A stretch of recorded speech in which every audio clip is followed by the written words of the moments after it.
Hey y'all, welcome to the Zooted podcast. I go by Zooted, and we're about to get zooted. So get your Mary Jane, roll it up, light it up, smoke it up.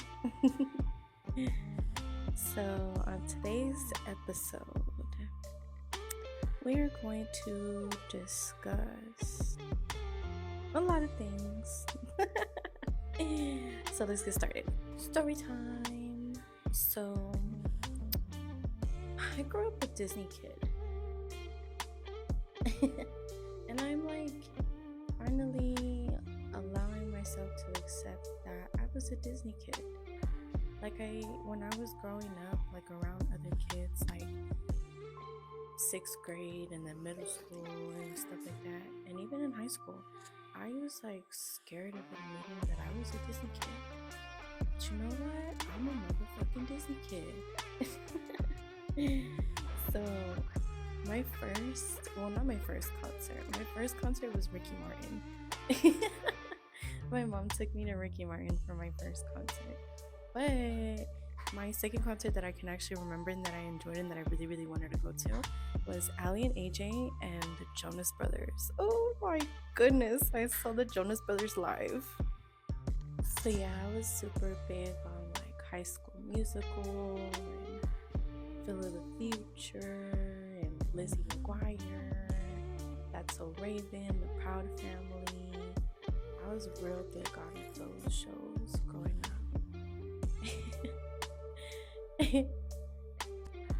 And I think I was scared to admit, and I found it corny because other kids found it corny, because around that same time people were real into Soulja Boy and Boosie and Webby and BET and MTV, and my mom was real strict. She didn't allow me to watch BET and MTV until maybe freshman year or this summer going into freshman year. But yeah, she was really strict. But now I understand why.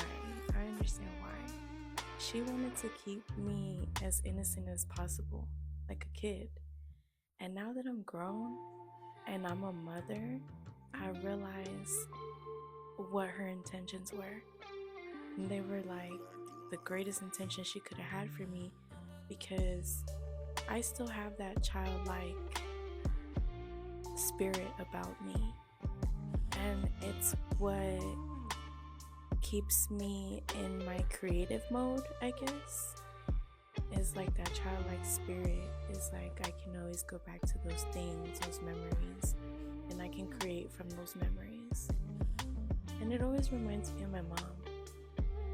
So it's always sweet to think of how strict she was, but the reason behind how strict she was keeping me innocent and childlike, and then how as an adult that helped me create what I'm creating now, which is my future. I guess I've always just wanted to be her. Which brings me into the fun fact about manifestation. Manifestation is first a thought, but then a feeling. Feeling safe, giving yourself permission to want and own what you desire. Manifestation develops faster when your body feels safe in your beliefs. So now I'm at the point in my life where I'm 30 years old, and I've done a lot of reflection on myself and my life. And I realized that starting this podcast for me is ultimately about me feeling safe. I just said that I wanted to feel heard. And that was about me feeling safe. Expressing my emotions. And not having my emotions feel belittled. So, although my mom gave me this creative side of me, this innocent side of me to always keep with me. She also gave me limitations on emotions.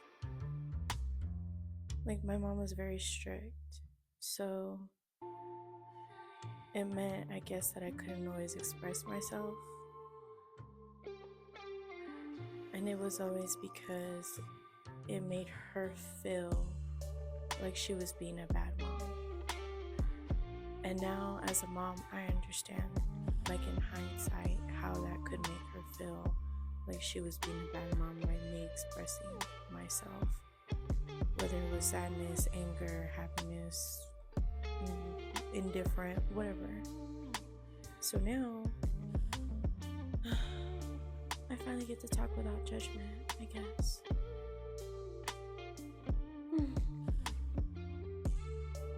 Now, how that plays into manifestation and feeling safe.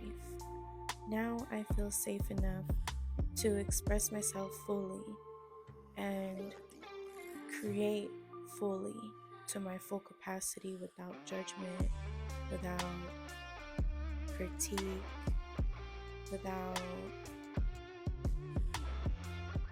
eyes, just me, just talking about what I want. And so I say that to say to you, in order to manifest the real things that you really want in life, you have to feel safe enough to want those things. You have to feel safe enough to say to yourself, I deserve to own those things. I deserve to be put in those rooms. I deserve to have the house, the car, the jewelry, the clothes, everything. I deserve, but you have to feel like you deserve. And in order to feel like you deserve, you have to feel safe. Now for the zodiac question. Do you stand for life or law? Now this leads us into aliens. How this leads us into aliens?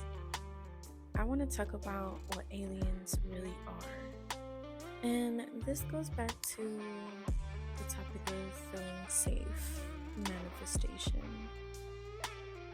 law and order, life, God. Now, in order to feel safe, everything must be balanced. There's a balance in life.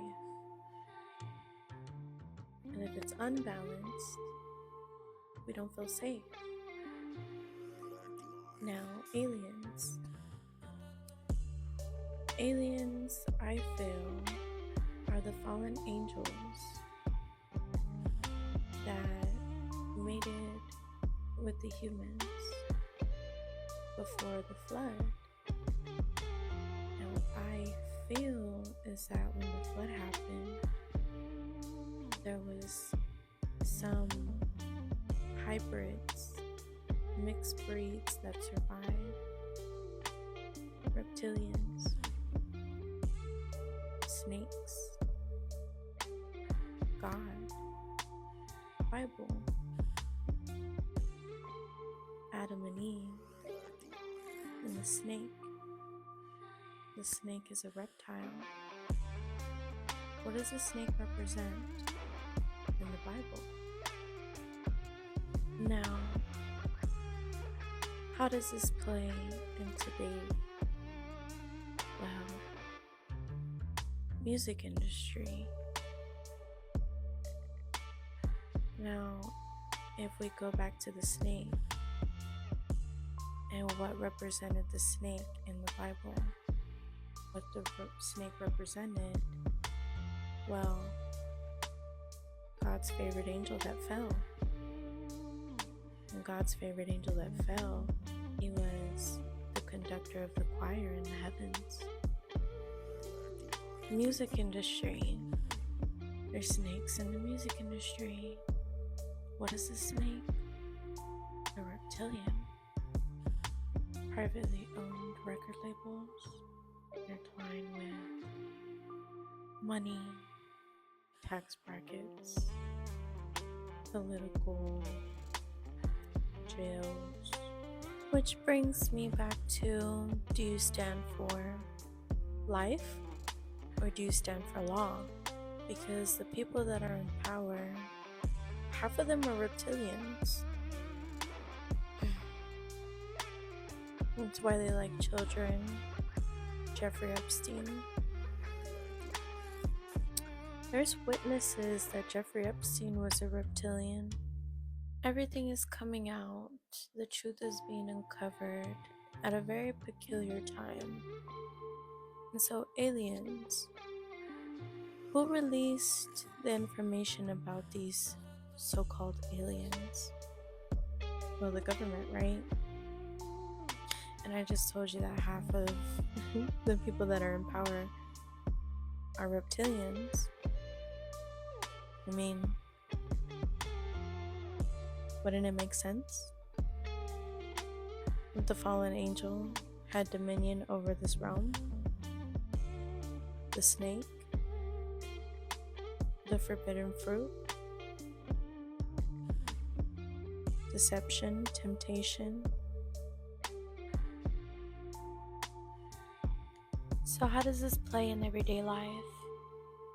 Well, the people in power, the government, they make laws that impact our daily lives. Stand for life or stand for law.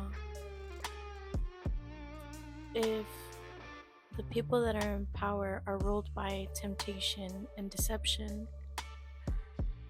what do you think that they give us?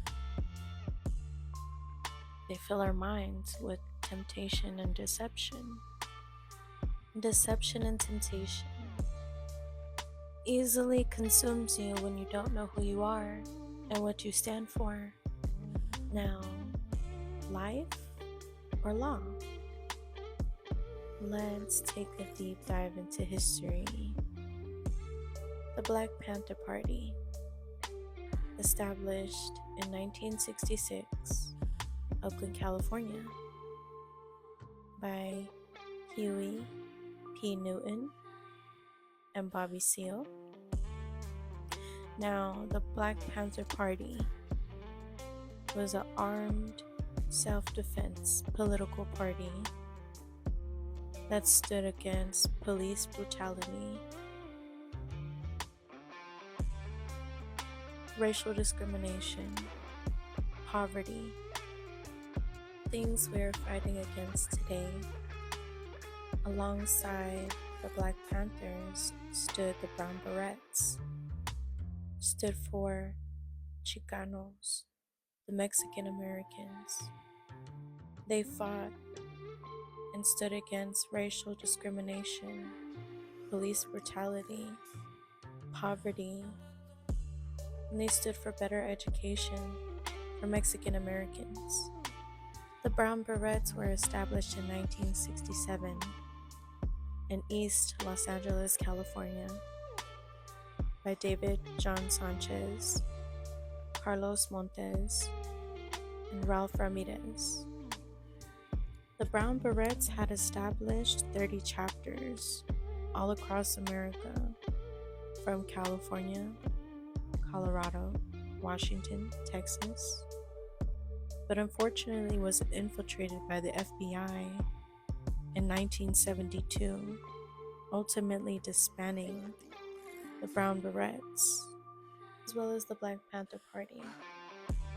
But I say all this to say that it's time for us to rise again, together as people, Black and brown, united together. Remember, the snake, deception, temptation, they feed us deception and temptation